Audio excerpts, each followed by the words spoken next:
ಅದು ತನಿಖಾ ಒಂದು ಸಂಸ್ಥೆಯನ್ನು ಅಳವಡಿಸಿ ಈ ನಡೆದಂಥ ಘಟನೆಗಳ ಬಗ್ಗೆ ಎಲ್ಲವನ್ನು ಹೊರಹಾಕುವಂಥ ಕೆಲಸ ಮಾಡಬೇಕಾಗಿದೆ. ಅದು ನ್ಯಾಯಾಂಗ ಮಾಡುವಂಥದ್ದು ಅಂತ ಅನ್ನಿಸ್ತದೆ.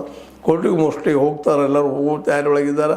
ಅದ್ರ ಜೊತೆಗೆ ಇನ್ನೊಂದು ಇಲ್ಲಿ ಇದೇ ಸಂದರ್ಭದಲ್ಲೇ ತಮ್ಮ ಲೆಕ್ಕಪತ್ರ ಕೊಡೋ ಸಂದರ್ಭದಲ್ಲೇ ಉಮಾಪತಿಯವರಿಗೆ ನೇರವಾಗಿ ವಿಶೇಷವಾಗಿ BC ಉಮಾಪತಿಯವ್ರ ಫೋನ್ ಬಂದ, ಇದೆಲ್ಲ ಬಿಡ್ರಪ್ಪ, ಇದೆಲ್ಲ ಹಾಕ್ತಾರೆ ಬೇಡ ಅಂದಾಗ ನಾವು ನಿಮ್ಮ ಮಾತು ಕೇಳ್ಕೊಂಡು ನಿಮ್ಮದು ಮತ್ತು ವಿಶೇಷವಾಗಿ ನಿರಾಣಿ ಮತ್ತು ವಿ ಸೋಮಣ್ಣ ಇವ್ರು ಕೊಡ್ಕೊಂಡು ಅದರಲ್ಲೂ ಮುಖ್ಯವಾಗಿ ನಿರಾಣಿಯವರು ಈ ದಾವಣಗೆರೆ ಮಠ ಅಥವಾ ಹರಿಹರ ಮಠ ಕಟ್ಟೋದು ಮೂಲ ಕಾರಣೀಪುರುಷರು ಇವರು.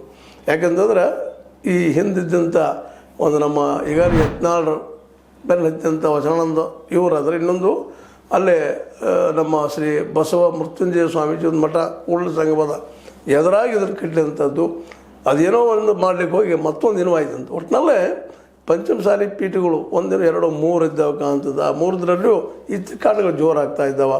ಅಂದ್ರೆ ಇಲ್ಲೇ ಯಾವ ಕೆಲಸಕ್ಕಾಗಿ ಈ ಒಂದು ಏನಪ್ಪ ಅಂತಂದ್ರೆ ಮಠ ಕಟ್ಟಲಾಗಿತ್ತು ಆ ಕೆಲಸ ಇಲ್ಲಿ ಈಡೇರ್ತಾ ಇಲ್ಲ ಅನ್ನೋದು ಸ್ಪಷ್ಟ ಆಗ್ತಾಯಿದೆ. ಒಟ್ಟಿನಲ್ಲೇ ದುಡ್ಡು ಕೊಟ್ಟಿದ್ದರಿಂದಾಗಿ ಸಮಾಜದಲ್ಲಿ ಒಡಕು ಉಂಟಾಗಿ ಒಬ್ರಿಗೊಬ್ಬರು ವೈರಿ ಆಗುವಂಥ ಪ್ರಸಂಗ ಇವತ್ತು ನಿರ್ಮಾಣ ಆಗ್ಯದ. ಇದರಿಂದಾಗಿ ಇವತ್ತು ಪಂಚಮಸಾಲಿ ನಮ್ಮ ಸಹೋದರರಿಗೆ ಈ ಮಠಗಳಿಂದ ಲಾಭಕ್ಕಿಂತಲೂ ಹಾನಿನ ಹೆಚ್ಚಾಗಿದೆ ಅನ್ನೋದು ಒಪ್ಪಬೇಕಾಗ್ತದೆ.